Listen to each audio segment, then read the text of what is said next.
All right, Coach. So y'all opened up at Bob Jones on Thursday. What was your assessment of that game? Electric environment. You had student sections from Huntsville and Bob Jones both there. It was packed. Environment was incredible.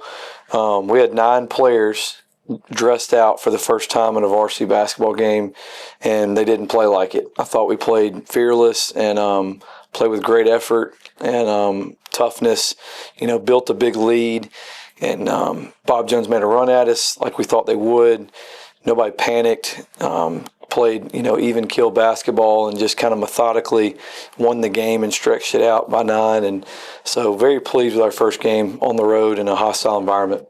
Is Bob Jones one of the traditional rivals, or have they kind of been a rival, in years past, or is that sort of a new thing? No, I wouldn't even say they're a rival, just another 7A program that's been good over the years. They beat us last year and gave us our only loss of the season up until we lost to Hoover in the Elite Eight. And so, I think some people thought it was that. I just think it was the first game of the season and everybody was excited about basketball. And so it was a great showing from both schools. And, they're a quality team. They're an old team. We're not an old team. And so I thought that might play a factor in the game. And turns out I don't really think it did. I thought our guys just kind of played championship-level basketball in all 4 phases. And that was great to see right out the gate. Evan, what was your take on it? I think we couldn't have asked for a better environment. Game 1, new guys to varsity. I think they really got the full experience and they handled it well. And I was glad to see came out there with a win. Yeah. Y'all mentioned Hoover, and one of my questions was, what is there a little bit that you kind of feel like is a little bit left undone from that year, and is that kind of propelling y'all into this year? I wouldn't say left undone. I think we reached the ceiling last year and did all we could. The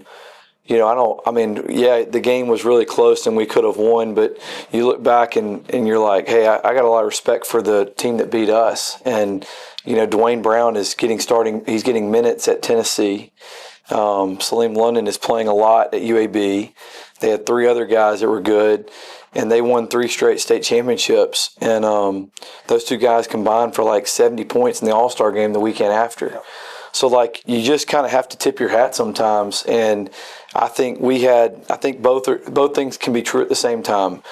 Those were 2 of the greatest high school basketball teams of all time. They just so happen to be playing in the same season. And, nothing wrong with that. And that's taken basketball in our state to another level, in my opinion.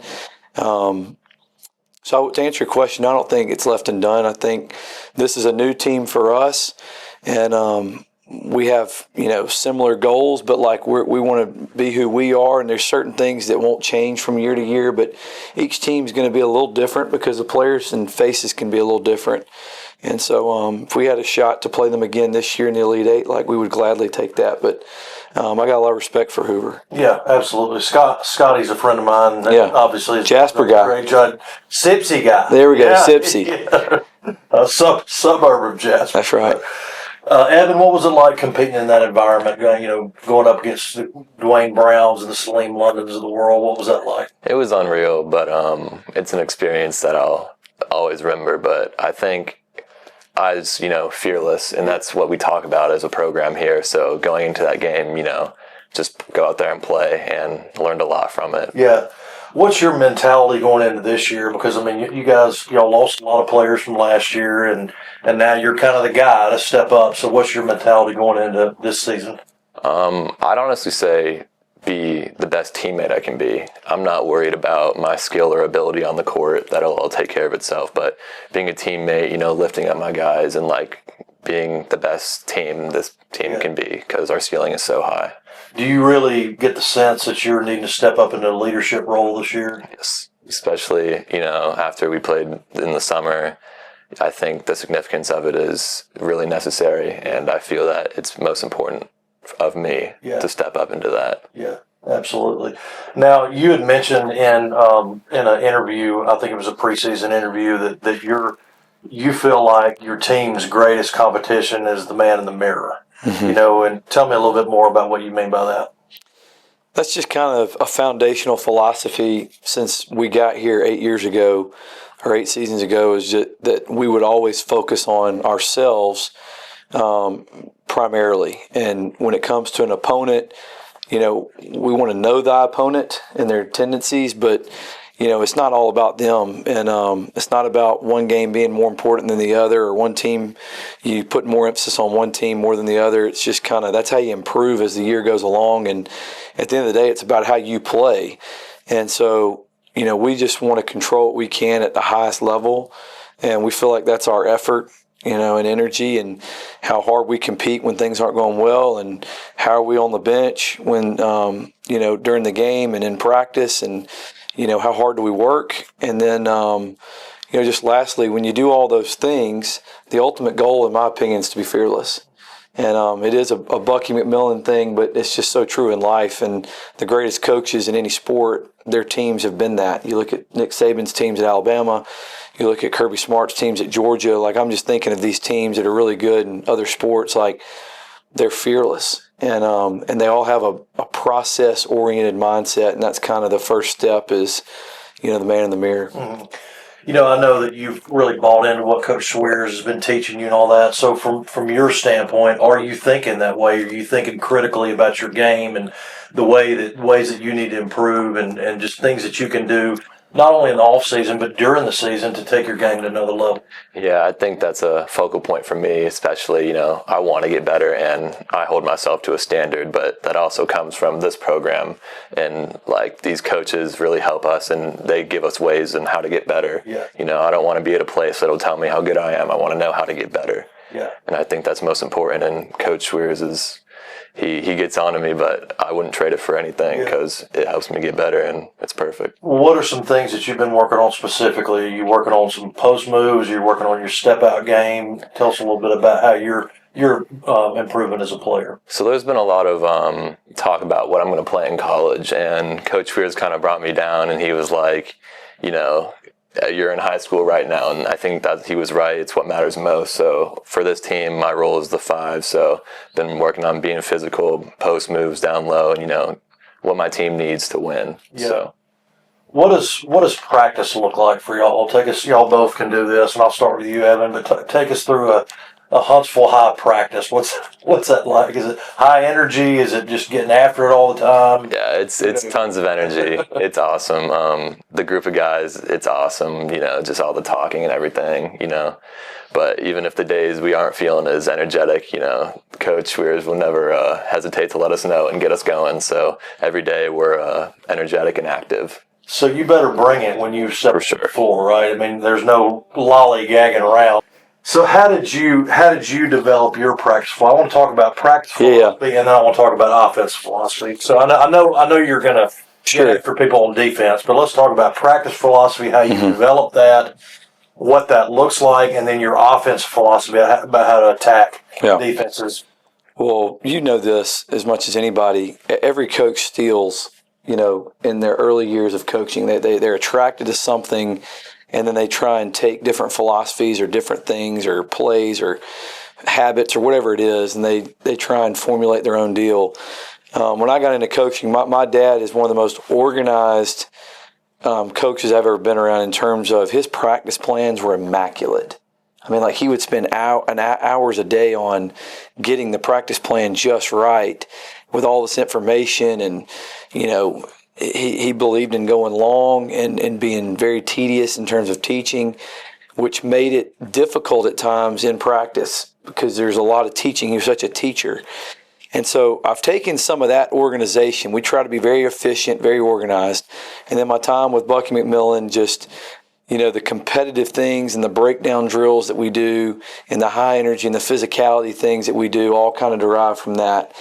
But then I watched Liberty practice a couple of years ago here, about 7 years ago, and I was blown away at Richie McKay's practice. It was an hour 15. That's all it was. They practiced in here. They were playing Alabama the next day.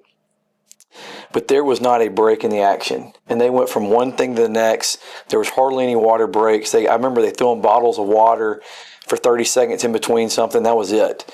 But there was no wasted time. It was high energetic. It was high intensity. And it was like a game. And we try to simulate that more times than not in a week of practice. So like today we have a practice, we have a game tomorrow. We'll go an hour 15. It'll look like that. You can't do that every day. There's some days you got to teach some stuff and you go a little longer, but we do believe in cutting it down. Once we start playing games, we try to go about an hour 30 or an hour 15, and we try to go hard and we try to go physical. There's usually not a day where we're just light. And maybe that might be the day after a game. Maybe we'll shoot and move and do that sort of thing. But that's generally the philosophy, is just high energy. Everybody in the room has a rule. The support staff, the coaches, the players, the managers, everybody has to be dapping, yapping, or clapping. And so a quiet gym is a losing gym. We want to be loud, and we also want to take joy in what we're doing. Everybody is giving up a lot of their time to commit to this thing, and so when you do that, there should be joy behind it. If there's not, why are we doing it? Man, I think that's one of the things. Enthusiasm for what you're doing is such a big deal, because like sometimes people can go through the motions. They're not into it, but when you set foot on the floor, being enthusiastic about what you're doing. If you're not enthusiastic about what you're doing, you really don't need to be doing it. That's right. Yeah, and so we try not to have. There's kind of a certain flow to practice, right? And some coaches like to keep the same flow every day. I find that I can get our teams to be more locked in from day to day if I mix up from day to day the practice flow. Now, there might be some things early on in practice that are kind of the same, but I try not to do the same thing back to back. And so like yesterday's practice won't look like today for the most part. And we're always trying to get a skill portion in there. We want to focus just as much on skill development as we do half court D or half court O, because at the end of the day, players have got to be able to make plays when the plays break down or the system breaks down. Like, it's the players that are going to make the right decisions. And so that's one thing we've tried to really focus on the last few years, is getting our players to make the right decision fast. And so what that means is you can't be just so complex in what you do. You got to try and shrink it down, and you can't do everything. And so I struggle with that sometimes, because I'll see stuff that I really like that I think fits our team, and I'll have to hold it back, because I want, like Evan, for example, like we would love for him to pick and pop and be able to shoot the basketball some off a ball screen. But for the sake of like us being really good at our reads right now, I'm only allowing him to either roll or go screen away and find the next guy and then roll. Mm-hmm. And so as the year goes, when he gets really good at those two things, we're going to be able to add the pop, and then there's some stuff off of that. So that's just like an example. But we want them to be able to make quick reads really fast, and I think that's kind of the wave of basketball anyways at the next level. And so we're trying to do something similar, but more maybe on a bite-sized level. All right, let's stop right there for a second. I want to ask you this. Does the way he approaches practice, does that lend itself to keeping y'all dialed in? Oh, for sure. 100%. There's always a sheet that the coaches have with times and what they have to do. So we know that it's going to be strict on schedule and on time, but we don't know what we're doing. Mm-hmm. So we just got to stay locked in, and we're always ready. Yeah. Now, do y'all go until you get it right, or is there just like you said, a strict schedule that, okay, at 2:45 we're moving on to the next drill regardless? Both. Okay. Depending on like where we are, like in the preseason, before we play a game, I don't really care about time. Like, we're going to stick to the schedule, but like if we don't do half court D right, we'll just add time back up there, and we'll just do it until we get it right. And so, once we start playing games, we try to really be efficient, because, somebody told me this once. It's kind of like with these guys, these young players, it's kind of like tread on a tire. There's only so much tread on the tires for a season with them in terms of physically. And so if you just burn them up early in the year, 2.5 hour practices, 100% intensity, I just don't think you're going to have much of much tire tread left at the end when you want to be playing your best. And so particularly early in the year, we really try, once we start playing games, to chop that down and be as efficient as possible, so that we can peak at the right time later in the year. Man, when I was playing in Evan, I played at Walker College in Jasper. It's now Bevel State Community College. I played 2 years there, and I just remember to that point, we would have a walkthrough on game day. And it would be a full-blown Practice. getting after it practice at 1 o'clock on game day for an hour and 20 minutes. And it was not a walkthrough. It was a full-blown get after it. So, but I mean, I felt like we were exhausted, and to your point, you've got to be able to tell how much your kids are taking, and you got to be able to know when to dial it back a little bit. Is that fair? Yeah, absolutely. And let's be real, there are a lot of coaches that want to win the practices, but I want to win the games. Yeah. And so I want to do whatever we can to be prepared, to be able to play to the standard we want to play at, and to do that, they've got to be able to have energy to exert. And if we're just draining them of all their energy, and I'm not saying we're going light, but I'm just saying in terms of time, we really try to cut it down. Like if you came to practice today, we would only be on the floor a total of an hour 15 no matter what. And there's certain things we're just not going to do today that we did yesterday. And they'll have a long recovery. We're real big on recovery around here. And, we got ice baths, we've got Normatex, we've got a refrigerator stocked with stuff that each guy's got their own hydration packets. And we got protein shakes, and we encourage them to get 8 to 10 hours of sleep. That, it's ad nauseum. Yeah. Because that stuff's just as important as the practice. And so I think we want to be playing at a high level on game night, and not playing at a high level at practice and then be drained for the game. So and talk about that, Evan. I mean, let's say you're talking to a kid that's 12, 13 years old that's kind of coming up. I mean, how important is the total player profile? What I mean by that is sleep, hydration, rest, all those things. I mean, those things are vitally important to your overall, improvement. I mean, it's extremely important. Last year, to start the year, as the weather got colder, I started to get sick and really hurt my season to start. Yeah. And, this year, taking that seriously now, as the weather gets colder, I've been feeling great, going into the season. So not having to worry about that. But it also comes back to the resources we have here that I'm able to use, and no one hesitates to use them. Or, we got the hydration stuff, like he said. So we're just stocked up on what we need. So yeah, why do y'all believe in the hydration? Tell me about that, and also the ice bath stuff. I mean, why is that so vitally important? I'm just always trying to pay attention to what's going on at the level above us, and I don't get so caught up in the NBA because that's the most elite athletes in the world, and they have unlimited resources. And college is getting about like that, but usually there's a trickle down. And so, the ice bath thing came into play about 5-10 years ago. The hydration thing came in about 5-10 years ago.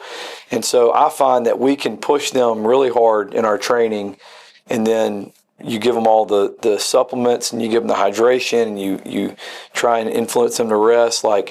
It allows those guys to be able to fill their tank back up.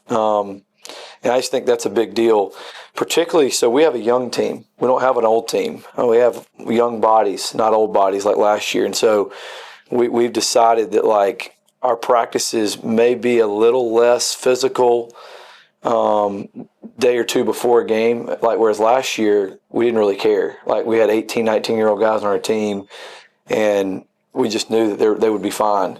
And so I think that we're trying to adjust to who's on our roster, and I think that all those things matter. And for example, we try to do a team meal 4 hours before we play. That's just, I don't know how everybody else does it. I just know that's how we're going to do it. We eat 4 hours before we play, and if I can get them a steak every now and then, we'll try and do that. And so we just believe in all that. I think that probably stems maybe from my dad, too. He coached in college, and I just remember that when he was coaching. And then we were at Mountain Brook. Bucky was real big on we had to eat 4 hours before we play. We couldn't be 4.5 or 5. It had to be 4. Yeah. So now we kind of got off track for a second there, but I want to talk about offensive approach. Okay. I mean, does that change year to year based on personnel? What's your philosophy with respect to that?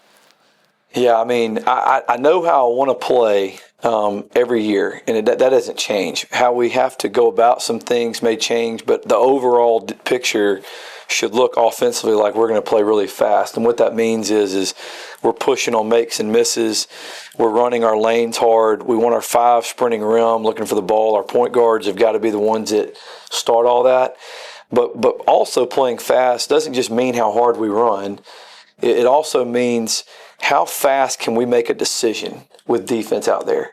And so we try and simplify it. And so we really want paint touches. We want to get fouled at the rim. We want to be aggressive. And we want to bomb threes. I'm just being real. Like, we want to shoot. You can ask Evan. I'm not joking.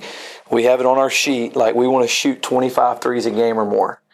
And we send 5 guys to the offensive glass. Not 4, not 4.5. And we send 5 to the glass. Now, with that being said, you have a player like an Evan Toms or a Caleb Harrison that needs to demand, or Josh Bowman that needs to demand a post touch. We want that to happen too. And so if we can't get up the floor in transition, everything we're doing, the 5 should touch the ball. He should touch the ball in a ball screen or on a post up. And if they're one-on-one, he's told to go get a bucket. But is there a point, though, and I watch games critically, I watch things from a coach's standpoint, is there a point where you're feeling like, well, that team's just jacking up threes for the sake of I mean, I'll be honest, I feel like Alabama does that sometimes. Yeah. You know, that they shoot too many threes. Is there a point where you say, hey, guys, we got to dial this back a little bit? I mean, no. If we're taking contested threes, then yes. But like, if we're punching paint and we're aggressive and we're getting downhill, now hear me when I say this: the three is not our first shot. We want layups and dunks first, or free throws, excuse me, because that's the best thing that happened in a game. It wasn't the best thing that could happen for us the other night. We missed 20 of them. Missed 20 free throws against Bob Jones, but that's part of it too. Earlier in the year, you're adjusting, but you get the other team in foul trouble, and the time is stopped. And so, if you can be a team that can make 70% of free throws or more, like we've been here, you know, that's the best thing that can happen. We want layups and dunks next, and then we want threes after that. What we don't love is pull-up twos. We feel like that's a bailout. I have a couple guys every year I'll allow it, but like, if we're doing what we're supposed to do, it just doesn't come up very often. And you can see it on the board right there. Yeah. Shot selection, Huntsville math, right there. 1.4 points per possession, 1.1 on layups, threes 1.05. The pull-up two typically is 0.7 points per possession. So the math ain't gonna work out for you if you're a team built on pull-up twos. We want to be crisp in the half court on O. We want to execute. And so you got to have some stuff to go to. You can't just be a space and play team all the time in high school, in my opinion. You got to be able to have a flow game to you where you can dictate the ball going side to side. Some teams use chin. That's become popular. We've kind of circled back around the Euro ball screen where your bigs are setting ball screens back and forth. And I thought that was good for us the other night. We had a key bucket, an and one for Evan after they had cut it to 3. We came out of a timeout. We went right to that, and we were able to get an and one and kind of send us on our way.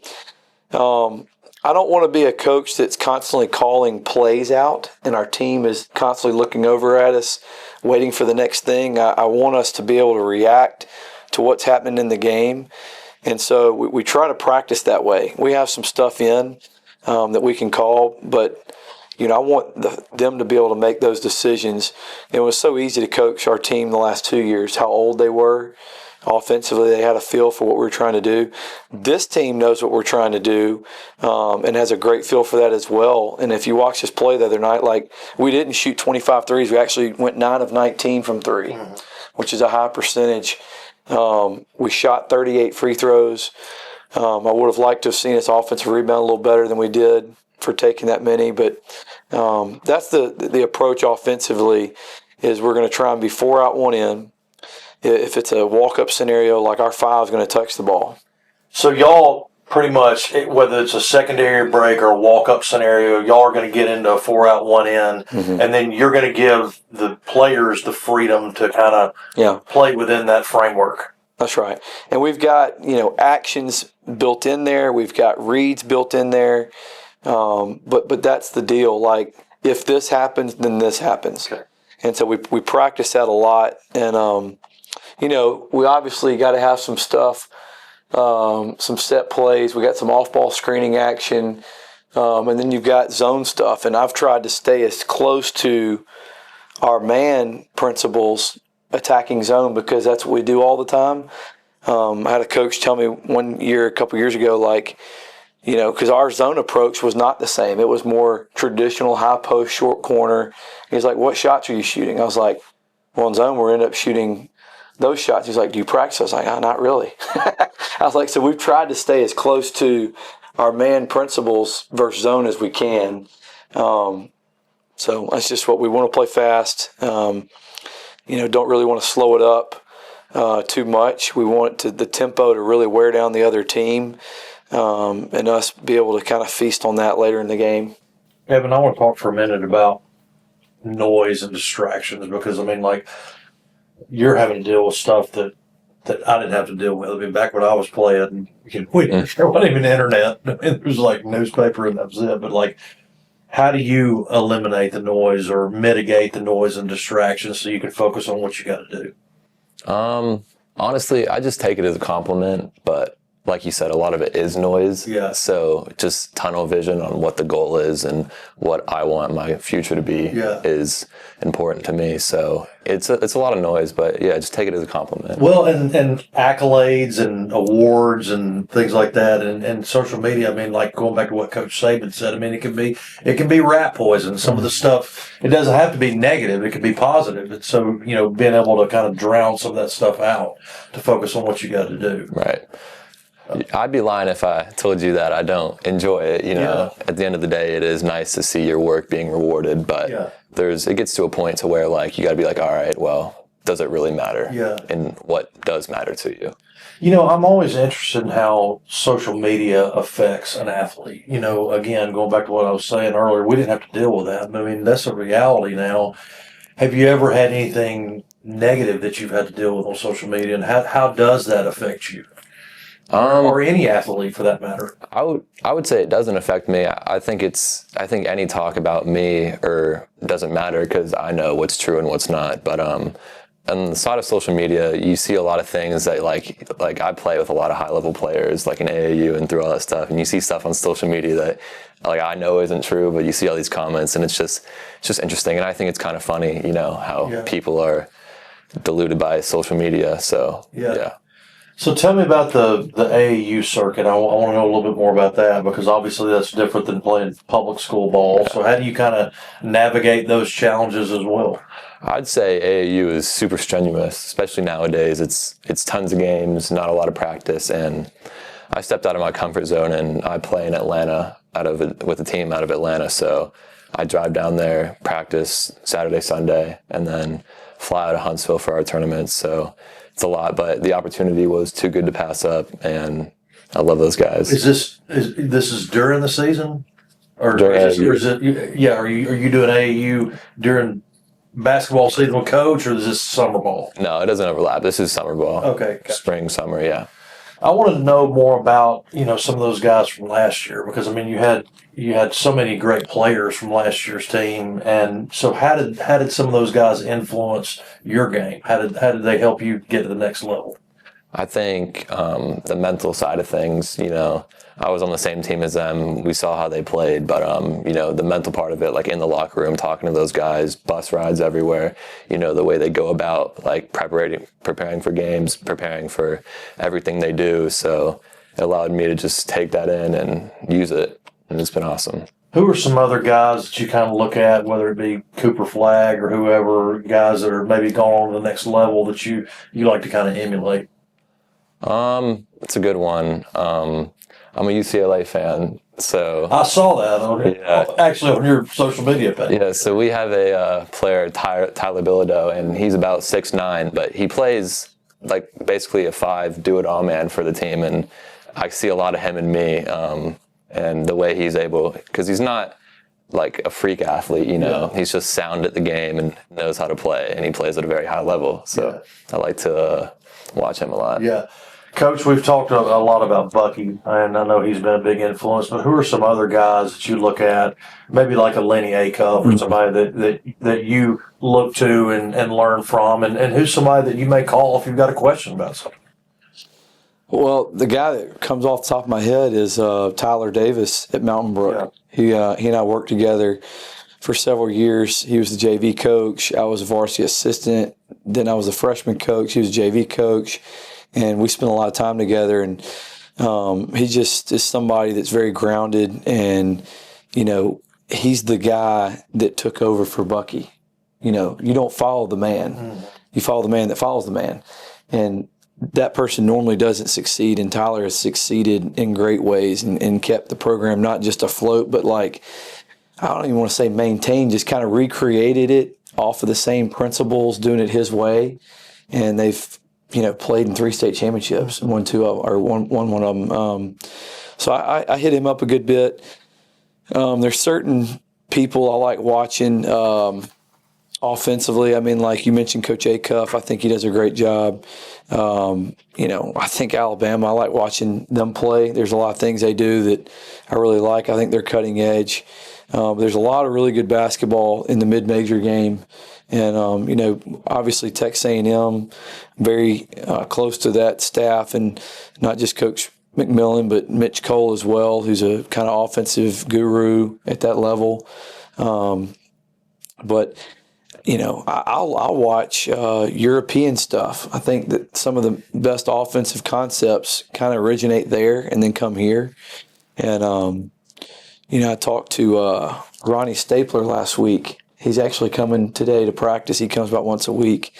And we were talking about offense, and he's always paying attention to stuff too. It's amazing. It's almost 80 years old.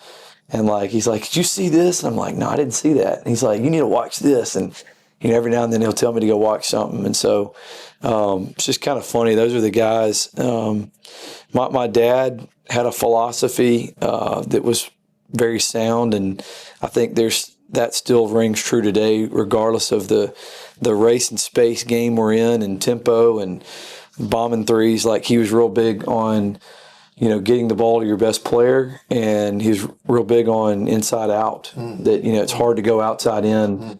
Because eventually you'll run into a team that can kind of attach to the perimeter, and now what? And so that's kind of that philosophy. I love inside out, and I've told our guards that if they want to shoot open threes this year, they need to every possession throw it into him first, and let him make the right decision. If we go a couple possessions without him touching it, they're going to hear from me about it because we're not going to run down and just jack it. Over and over and over. And so I believe in that wholeheartedly. I mean, that was my dad's philosophy, whether it was 3 out, 2 in, or 4 out, 1 in, or flex. He was a big flex guy. And it's funny that's kind of coming back around thanks to Coach Pearl at Auburn. Yeah. And I'm sure you probably don't mind getting it in the post and then kicking out to one of your guys to hit the open three. You've bought into that philosophy for sure. Right? Yeah, it's trust. It goes both ways. So the guards trust me to make the right decision with the ball, and I trust them to make their shots. Yeah. So it's great. Yeah. Now I know y'all aren't thinking a whole lot ahead on this schedule, but one of the things as I was looking at your schedule, the holiday Hoopsgiving on November 24th and 25th, and the Huntsville City Classic. Tell us a little bit about those events. Yeah, the Hoopsgiving event coming here in a couple weeks is going to be. It's not going to be. It's literally one of the best high school basketball events in the country. When you start talking about the teams that are coming here and the players that are coming here, and so we're very thankful that we get to host that. We're going to play a really good defending champion out of Atlanta, Best Academy, on day one, and then we'll play a team that's got a lot of good players. They've got a great history in their program. Berkmar High School, been good for a long time. They've got a 6'9" kid who's also really good and good guard. So we'll get challenged in our own gym right away in a couple weeks. And then the Huntsville City Classic is always great here. It's just such a it's such a tough tournament to play in. Yes, they're good teams, but just the format, if you want to get in the championship game, you got to win 2 games in one day, and you're going to play 3 games in 24 hours. And so it's kind of an Ironman approach. And so it's really difficult to play in because you don't do that any other time in the year. And then you got the crowd that you'll have in here for that. And so, anything that's been going on for 40 plus years and it's still going like that. We want to be a part of that. That's a great thing to be a part of. And so we will get challenged for sure. We got to have great depth. You talk about our schedule. We got to have great depth. We can't count on just 5 guys to be able to go 30 games like that.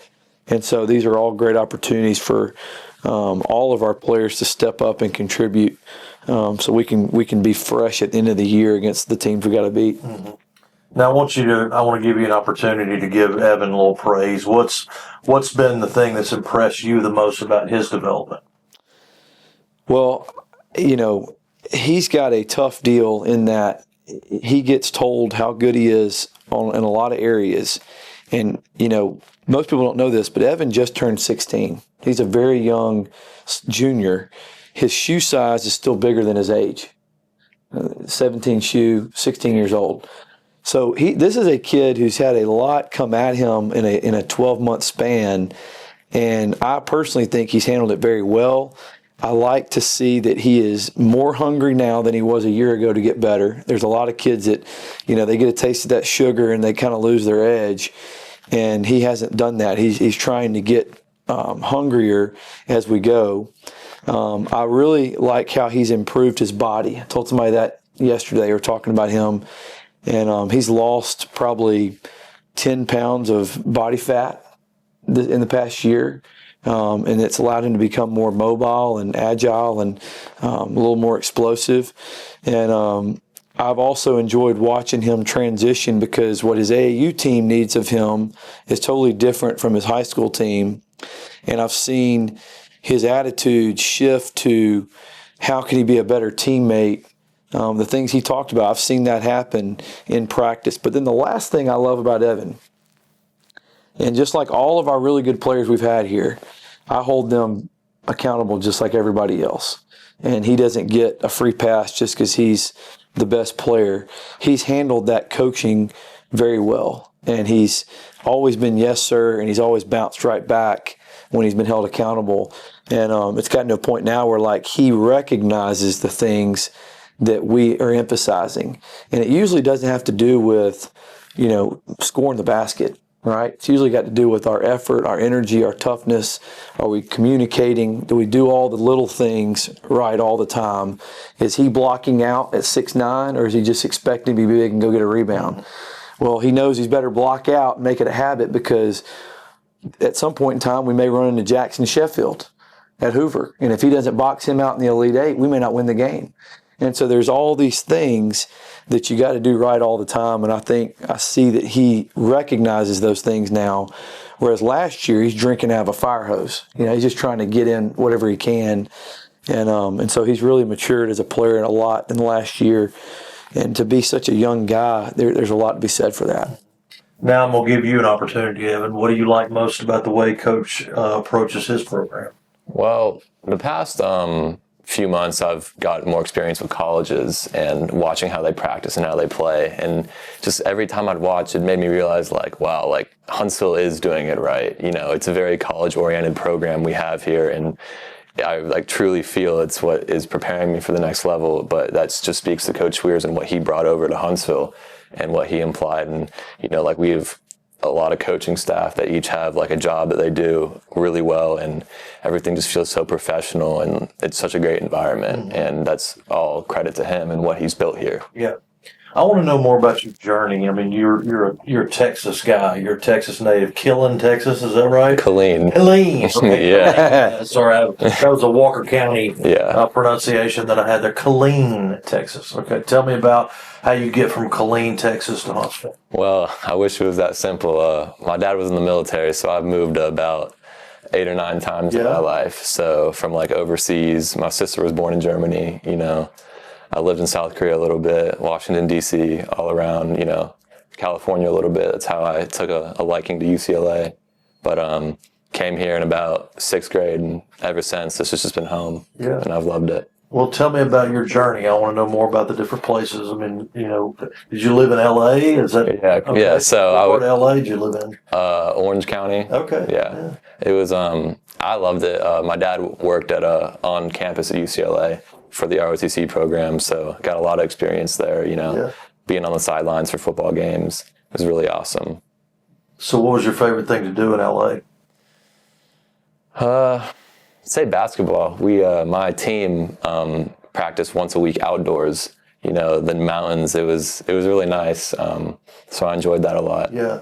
We went to LA a couple of years ago for the Bama Michigan game at the Rose Bowl and stayed in Beverly Hills, and we're so fancy, so but we stayed there and then went to Pasadena and went to Dodger Stadium, and kind of I didn't get enough of it. I mean, I'd been to LAX before, but I'd never been to LA, and we went out there and took our young son to his first Bama game there, so he's spoiled. Of course, being going to the Rose Bowl first thing. The Rose Bowl is amazing. Yeah, but that sounds like you've had some incredible experiences. What's been your favorite outside of Huntsville? What's been your favorite place so far? Has it been LA or? Well, I actually say Washington D.C. Okay. I think the museums and the metro. I really enjoyed that as a kid, and the neighborhood I lived in was also great. So I just had a great experience. Yeah.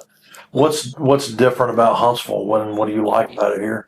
It's the perfect mix of you have a city if you want it, but you also have laid back, like beautiful landscape and just peaceful. Like I live in Hampton Cove, which is over the mountains. So I just come over the mountain if I want to go to the city and hang out there, or if I just want to relax at home, in the neighborhood with my friends. Yeah. So it's just the perfect place to be. Yeah. So what do you like to do in your spare time? What are some things that outside of playing basketball? Or what are things you like? I enjoy cars, so I got that from my dad. Playing cars? Cars. He is a cars guy. I found this out last week at Waffle House. We were eating breakfast together, and he can take a car, like take parts apart and put them back together. It's unbelievable. Yeah. So just, got it from my dad, and it's a little tough. Got some big hands, but working on them, it's enjoyable. And this is like classic cars and stuff like that? No, I like the new stuff, Okay. It's just, I don't know, it's a little passion outside of basketball. Yeah. So what are you planning on going into? I know you got a lot of offers right now, and I mean we got a ways to go before we even get to college. But what do you think you'd like to go into? As you go into college and then think about your career path. I want to be around basketball. I think that's my passion, and whether it's on the business side of it or the coaching side of it or like marketing with it, I think any route that'll help me with that when I'm not playing basketball anymore is important to me. So you want to stay in the game? Correct. Okay. Coach, I want to ask you, I mean, out of all the things that you can be doing in the world, I mean, you're a basketball coach, and I mean, I've done it too. But what keeps you fueled? What keeps you I know it going back to what we were talking about, it's like continuing education, continued learning. That's important. But what do you like most about this profession? Just the ability to make people better, whether it be coaches or players or managers.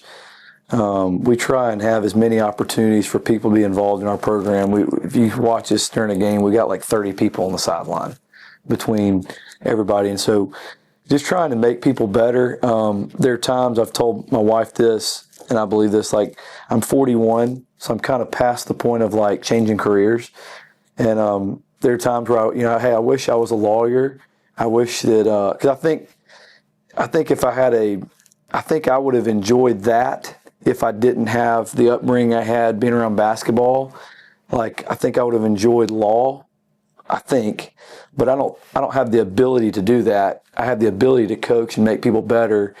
And so, I'm just so called being in a high school basketball coach. I have a desire to, maybe one day if the right opportunity opened up to coach at the next level. I've always been attracted to that. But my priorities matter to me, and I have a wife and 3 kids, and I want to be a dad and a husband first, and then I want to impact these guys in a positive way and our coaches, and then I want to influence our community in a positive way. I want our community to be drawn to what we're doing, and I want to make our community proud and not just, be on an island doing our thing. Like, I hope that the way we play, and when people come watch us from our community, they leave and they're blown away with how hard we play, how hard we coach, how passionate we are, and it impacts their lives in a positive way because they just paid money to come watch us. And you want to put a good product on. I want to I care about that. I think doing things with excellence matters. And, if we're not doing it with excellence, why are we doing it at all? And that translates over into life. For sure. I mean, you don't want to do things halfway. I mean, if you're going to do something, and I think taking pride in what you're doing is very, very important, no matter what you're doing. Yeah, 100%. And, I want to be around people that are like that. It's hard for me to be around people or coach players or coach with guys who don't care about that as much. It makes it very difficult. And so either I'm going to get that person to do those things, or they're not going to want to be around me. And, it's kind of a high demand, but that's what it is. And so the players that have bought in to that the last several years, those are the ones that have been very successful, in my opinion. And I don't think there's any coincidence or accident that we've had as many guys as we've had go on to play sign college basketball scholarships. Those aren't like always the goal. When we start doing things at a high level, that stuff comes. And Evan had the ability to be recognized early on because of the older players that were on our team last year. And so when coaches come in and they're like, who's that guy? And I'm like, well, that's a 6'9", 15-year-old who's going to be really good for us. And he's like, I'm coming back next year. And then they come back 6 months later and they see him. And we've kind of been able to keep that going.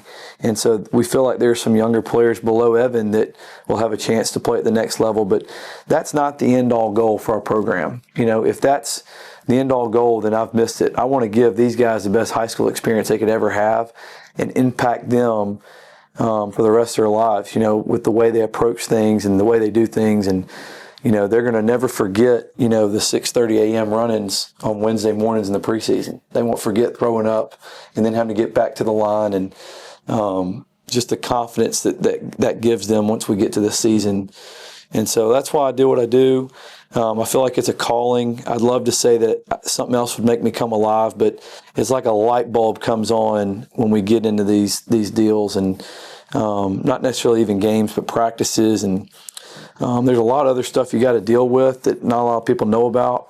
And that stuff kind of wears on me sometimes, and I have to be really good at delegating, or I have to learn patience. I love teaching the game. I mean, Yeah. that was. Are you? I feel like you're a teacher. I mean, I feel like you enjoy getting in there and practice. I mean, you play for games. I mean, like you want to be out there to be able to play a game, but the nuts and bolts of a practice.